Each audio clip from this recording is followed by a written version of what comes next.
ହଉଛି ଆମର ବରମୁଣ୍ଡାରେ ଲକ୍ଷ ଲୋକଙ୍କର ଆରେଞ୍ଜମେଣ୍ଟ ହେଇଛି ଯୋଉ ଷ୍ଟେଜ ହେଇଛି ଲକ୍ଷ ଲୋକ ବସିବେ କାଳେ ବର୍ଷା ହବ ଲକ୍ଷ ଲୋକଙ୍କ ପାଇଁ ଆରେଞ୍ଜମେଣ୍ଟ ହେଇଛି ସବୁ ପ୍ରକାର ବ୍ୟବସ୍ଥା ହେଇଛି ଆମର ହେଇଛି ଏରୋଡ୍ରମରେ ଆମେ ରିସିଭ କରିବୁ ରାହୁଲ ଗାନ୍ଧୀ କି ଖଗଡେଙ୍କୁ ଏବଂ ବେଣୁଗୋପାଳଙ୍କୁ ବିରାଟ ପଟୁଆରେ ନବୁ ବରମୁଣ୍ଡା ପଟୁଆ ସେଠି ସେଠି ଲକ୍ଷ ଲୋକଙ୍କର ଆରେଞ୍ଜମେଣ୍ଟ ହେଇଛି ଯୋଉ ଷ୍ଟେଜ ହେଇଛି ଲକ୍ଷ ଲୋକ ବସିକି ଅଭିଭାଷଣ ଶୁଣିବେ ଏବଂ ତାଙ୍କ ପ୍ରେରଣାରେ ତାଙ୍କର ଯୋଉ ଏଇନା ଗାରିମା କନ୍ୟାକୁମାରୀରୁ କାଶ୍ମୀର ଚାଲିବା ମଣିପୁର ବମ୍ବେ ଚାଲିବା ଏ ଚାଷୀ ମାନଙ୍କ ପ୍ରତି ମହିଳା ମାନଙ୍କ ପ୍ରତି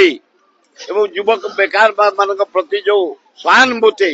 ତାରି ଉପରେ ସେ ଏଇନା ଭାରି ପପୁଲାର ଖୁବ ବଢିଆ ହବ ଲକ୍ଷ ଲକ୍ଷ ଲୋକର ବ୍ୟବସ୍ଥା କରାହେଇଛି ଆଉ ଲକ୍ଷ ଲୋକରୁ ଉର୍ଦ୍ଧ୍ୱ ହେବାରୁ କମିବେ 11 ତାରିଖରେ ଆଜ୍ଞା ଗାଡି ଡ୍ରାଇଭର ବି ସଂଘ ସେ ଡ୍ରାଇଭରକୁ ତୁରନ୍ତ ତାଙ୍କ ସମାଧାନ କରିବା ଉଚିତ ନ କଲେ ଆମ କଂଗ୍ରେସ ଲୋକ ବର୍ଷା ହଉ ଯାହା ହଉ ଲକ୍ଷ ଲୋକ ହେବେ।